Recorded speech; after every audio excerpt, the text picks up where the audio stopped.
はい、やば。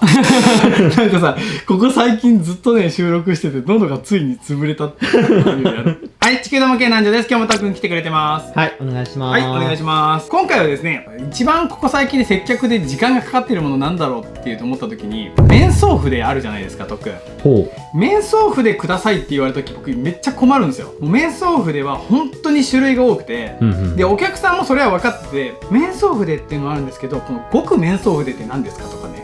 極ってついたらいいんですかとか、なんかこういろいろあるわけですよ。墨入れも面相筆みたいな扱いで売られてるメーカーさんもありますし、面相筆が地球上に何本あるんだろうと思って、今はパッと集めただけですけど、これでもう37種類あるんですよ。やばいですね。そりゃね、面相筆くださいって言われたらこれは大変なことで、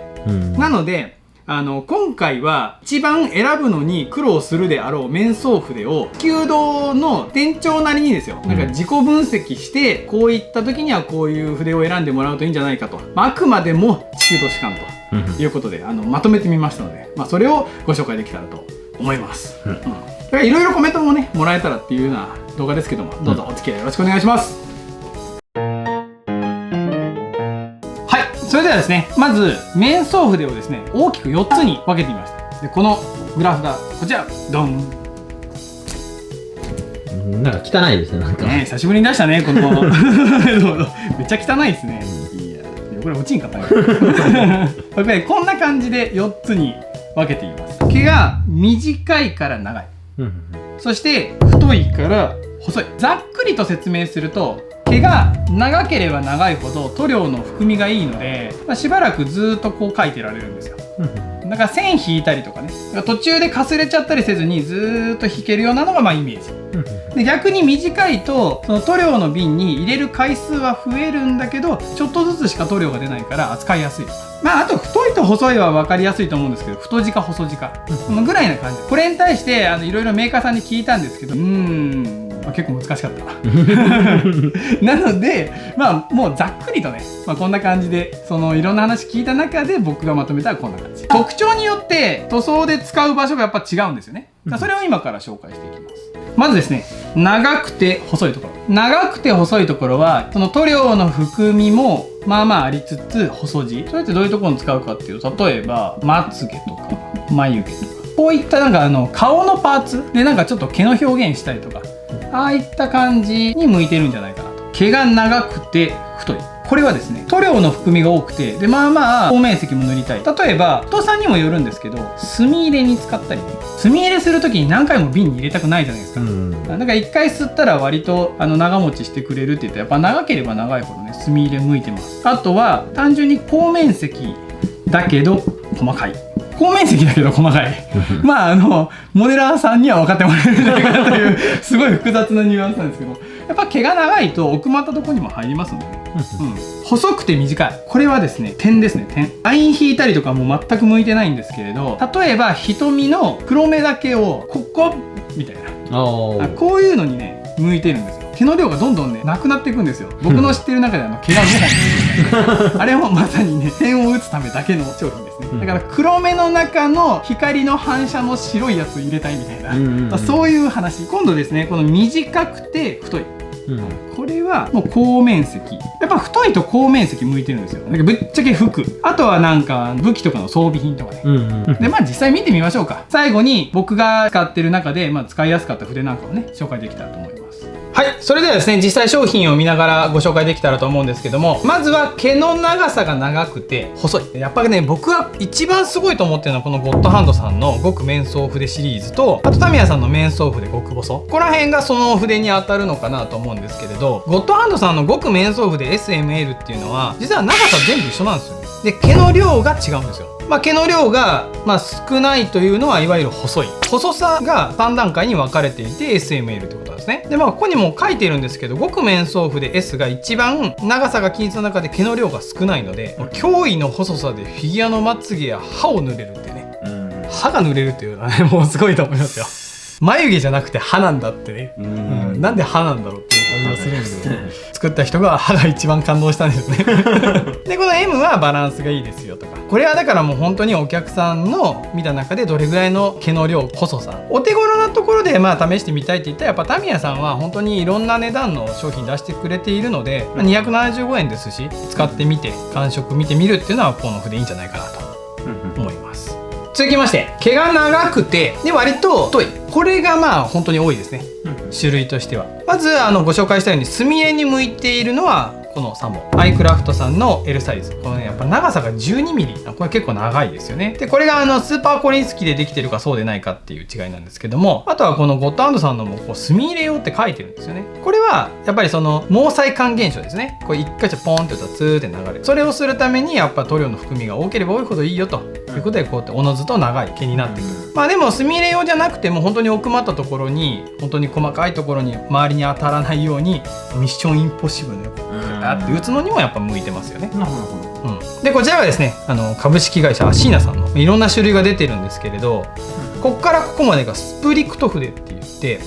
でここがエクセライナー筆って言うんですけど、これが面白くてとくん、クリプトっていうのは綺麗な一直線を描くのに向いてる筆ですよっていうので、こんだけラインナップがあるんですよ。だから本当に毛の長さと太さがまちまちなんですよね。だから本当に自分の、これが自分に合ってるんじゃないかっていう一本を探すのにはこんだけ種類出てるとすごいありがたいですよね。でこのエクセライナーですよ。これがどういう理屈なのかって言ったら多分毛のコシなのかなって個人的には思うんですけど、直線が描ける、一直線 B じゃなくてこう曲げてもかすれにくい、だからちゃんと毛がしなって追従してくれると。後面積だけど細かいところっていうのは平面ばっかりじゃないですから、曲面とか入り組んだところとか様々あるので、フィギュアだけじゃないですからね、いろんなところで活躍できる筆がこの辺りですかね。割と使い勝手のいい、一番最初に揃えときたいシリーズって感じかな。続きまして、細くて短い、サイズ感でいうと S とか M とかっていう感じになるのかなと思うので、2つずつ各メーカーさんで用意したんですけれど、めっちゃ短いでしょ。これはとにかく特徴としては瓶のリロードっていう言い方が合ってるか分かりませんが本当にねリロード回数多いんですよ。だからメンテをすごく丁寧にしないともう一発でダメになってしまう、取り扱い若干注意の筆なんですけど、でもそのどういう用途としては点ですよね。ゴッドハンドさんもここに書いてますけど、このフィギュアの目の黒い部分とかね、極小の塗装にぴったりですよと。 M っていうのは長さがちょっとだけ長いんですよね。がゆえに少し含みが良くなりますから、アクセサリーの部分に向いてますよとか、だから若干その毛の長さの絶妙なバランスで、用途も少し変わってきますよと。この辺りになってくるともう安価で買える筆っていうのがだいぶ減ってくるんですよ。タミヤさんでもやっぱ1320円ぐらいしちゃいますよと。やっぱりこの辺りになるともう高級筆、いわゆるね、っていう感じになってくるのかなと思います。はい、それでは最後ですね。毛の長さが短くて太いものなんですけども、これ裏返っているのはタミヤさんの5級面相筆の中と小なんですけど、ちょっとシールの位置的に筆が見えないんでちょっと裏返しますね。でこうやって見ていただくと太くて短いんですよ。平筆でもいいんじゃないかって思うところもあると思うんですけど、平筆だと余計なところにちょっと色が当たって困るとか、やっぱ丸筆がいいとか、後面積に濡れそうなほどの太さで、平筆だとちょっといろんなところに当たって困るからっていうのが本当ね、かゆいとこ手届いてるような形どれもしてますよね。でその中でも毛の量だったりとか、その太さだったりとか長さがいろいろあるので、自分でお好みで選んでもらったらいいんじゃないかなと。でやっぱ各メーカーさんによって同じ面相筆の小とか細いとかっていう表記でもやっぱり筆を見てみないとわからないので、全メーカー共通ワードじゃないんですよ。面相筆細とか小とかっていうのがね、本当こればっかりはなかなかこう実際目で見てみないとっていうところはあるのかもしれないですけどね、お気に入りの一本が見つかるとねいいんじゃないかなと思います。はい、というわけでいろいろ紹介させてもらったんですけども、いかんせん地球のに37本あるわけじゃないですか、だか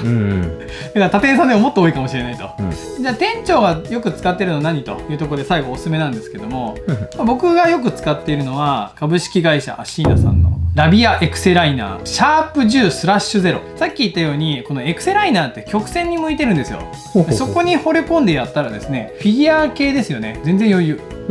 で塗料の含みもそこそこいいですし、なんせ安い572円。使い捨て感覚とまでは言わないけども、多少雑に扱っても全然問題ないですし、これはね非常に重宝してますね。実際僕使ってる。本当だ。こんなに汚れてもだから気にしてないっていう安価がゆえに気にしてないっていうね。で少し細かいところを使うときはゴッドハンドさんの紙筆、瞑想筆です。紙筆さんはね基本的に何でも買ってよかったなって思える感じですよ。僕すごい好きですね。だから全種類使った中で一番使っているのが瞑想筆です。多分唯一じゃないかな、ゴッドハンドさんが全部使ってるのも。なんかね、何買っても結構いいの中でも特におすすめで。も本当に細かい点を打ちたいとか、まあ僕がメガネの上にメガネをかける時ですねその時に使う筆がこのアイクラフトさんのナイロンアートブラシ XS サイズですね。これコリンスキーでもいいんですけれど、僕は筆の扱いが若干ダメですのでナイロンアートのちょっとね1個落とした感じでやってるんですけど、これがねいいですよ。やっぱ短くて太いので、なんか本当にね狙ったところに点が打てる喜びみたいなのをこの筆でね体感させてもらいました。でもともとこの筆が欲しくてアイクラフトさんをねずっと手に入るとこないですかないですかって問屋さんにね口説き続けてやっと手に入れた一品ですので、このアイクラフトさんも結構おすすめです。まあこの3種類ぐらいかな主に使ってる。でもあとはまつげとか眉毛とかを一本一本描かなきゃいけないような模型に出会ったりとか、まあ、その時用途用途でいろんな筆使うって感じなんですけども、大体この3本で OK ですね。ぜひぜひ手に取ってみてください。大したことないじゃないかって言われないと思うよ僕はこれはい、というわけでですね、結構長々と自分の持論をね語ったんですけど、いやでもね本当に筆って奥が深くて、きちんと学べば学ぶほどよく分からなくなっていく部分も実際あるんですよ。なんでまあこれぐらい噛み砕いた感じで僕は理解してますよというので、まあおおむね間違ってないんじゃないかなと思ってますし、まあやっぱり工具ですから、まあ使ってみて自分の肌に合うかっていうのも大事ですからね。だから僕の中でこういうくくりになってるという感じで、まあ本当に参考になってもらえたらね、ぜひぜひ嬉しいですし、まああとは本当に僕いつもコメント読ませてもらってますので、全部なるほどなって思うこともあればね積極に活かせますし、まあいろんなコメントもお待ちしております。じゃあこんな感じで終わっていきましょうかね。はい、それでは面白いと思った方は高評価チャンネル登録よろしくお願いします。ご視聴どうもありがとうございました。筆いっぱいです。遊びに来てね。